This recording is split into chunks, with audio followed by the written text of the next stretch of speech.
Welcome back to the channel, guys. I'm WolfsbaneGaming and we are back with another video on Mafia 3. This is to do with Few.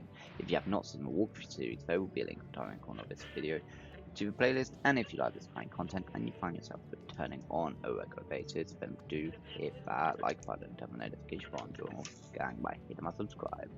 Now let's crack on with this review. Right, so Mafia 3 is set in a city called New Bordeaux. It is in the 1960s, around the same time, well, during Vietnam.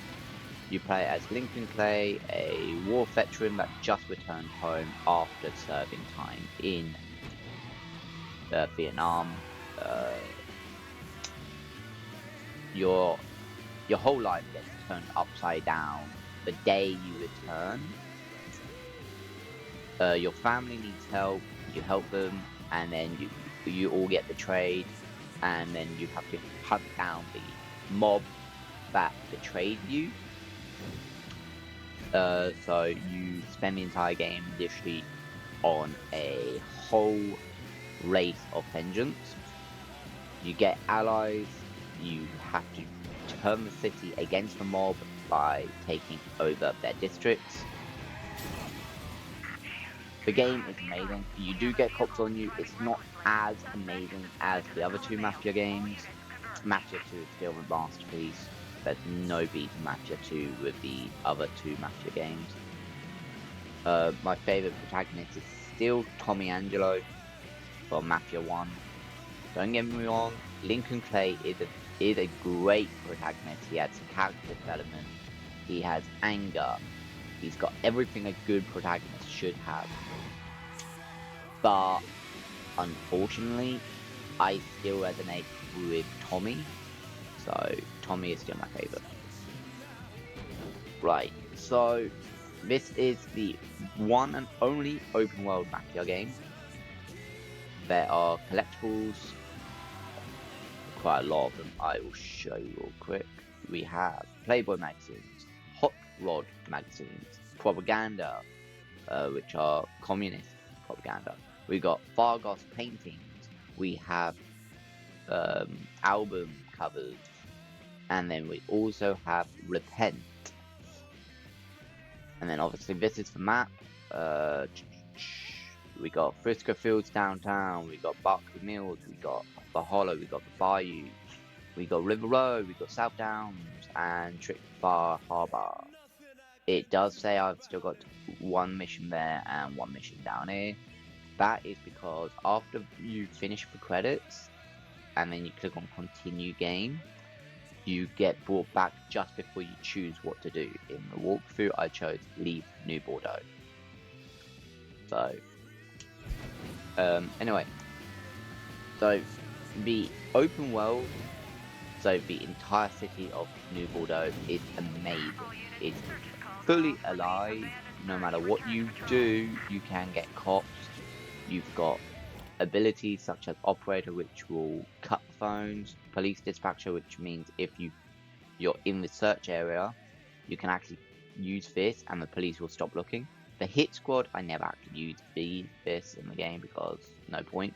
You're a one-man killing machine anyway.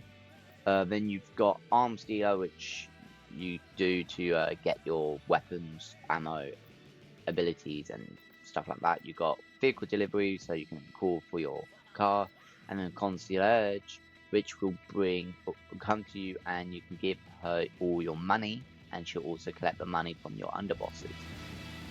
So pretty good. You can customize the way your car looks by going to any of the mod shops, which look like this on the map. Big Rick's Custom Auto. So the game is good. It is a good game, good story, brilliant story in fact. Good character development. The only thing I don't like about the game, okay, there's actually a couple of things, but the main thing I don't like about the game is that the main story missions are actually very repetitive. What you have to do to unlock them, very repetitive. They could have done something unique for each district, but they didn't. It was just all repetitive. I'm going to keep saying repetitive until everyone gets the message that the game is repetitive. So if you do not like repetitive games, then do not play this game, because the entire game is repetitive. And now I'm going to stop. But the story itself, bloody brilliant. The choices you make do impact the game. So you can interrogate informants, and then you can choose to kill them, or you could choose to turn them against the mob you are going against. So I'm not going to say anything else about the story, because I think I've said a bit too much about the story. You have 3 underbosses that you are in charge of. Cassandra of the Haitians, Thomas Burke of the Irish, and then Vito Scaletta of Vito Scaletta, basically, of the Italian mob, but his version of it. After you give one district to the to an underboss, that underboss will have a favor to ask. Well, 2 favors. So always give 1 district each. And if you want to complete their entire favor quest line, you will have to give them 3 districts each. Keep in mind, if you decide not to give a district to one of them, they will leave you and you will have to hunt them down and kill them. So that will be a whole nother main mission for you to do, which I actually like, because obviously if you're part of a mobster conspiracy and then you don't get a district but the others do, then of course you're going to turn on the guy that's decided to hand out the district. So it makes sense. And I love how Mafia did it, or Mafia 3 did it, sorry. But it is good. But yeah, the wanted system is not as good as Mafia 2, because I could literally speed right past this police officer, they won't do fuck all.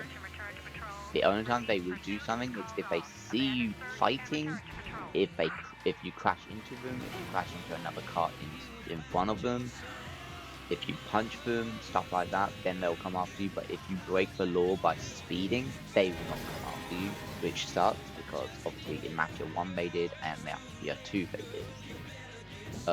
The driving is different in this game than it was in the last 2 Mafia games. There is no speed limit you can activate, so you can follow the speed laws.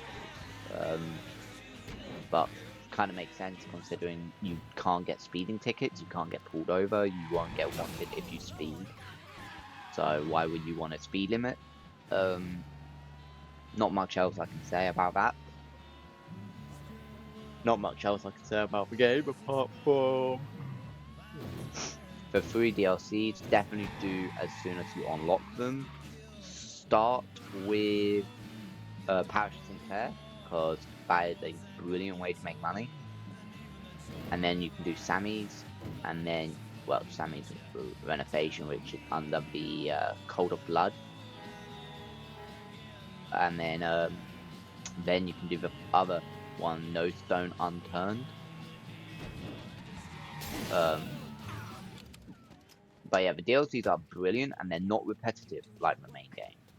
They are actually really unique and really fun. So I do recommend definitely doing the DLCs as soon as you unlock them. But not much else I can say about the game.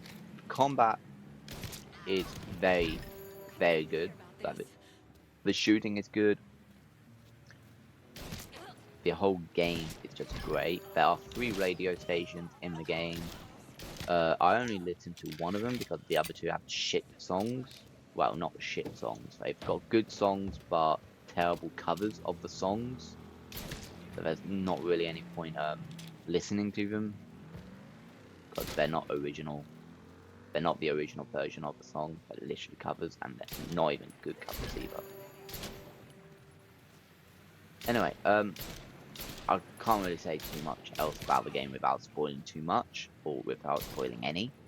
So I'm actually going to end this review there. I'm going to give the game a good 8.5 out of 10, and that's mainly because of the character development, the shooting, the driving, and the story. It's all there. The only reason it's not a 9, 9.5, or a 10 is because of repetitiveness of the game. There's also one more thing I would like to say. The NPCs in this game suck. If you're driving around and they see you, they will jump in front of you. And then you'll get cops. So yeah, it's a 8.5 out of 10. Hopefully you enjoyed this review. If you did, hit that like button, turn the notification bell, join WolfbaneGame by hitting that subscribe. And I will see you in the next one. Until then, WolfsbaneGaming, signing off.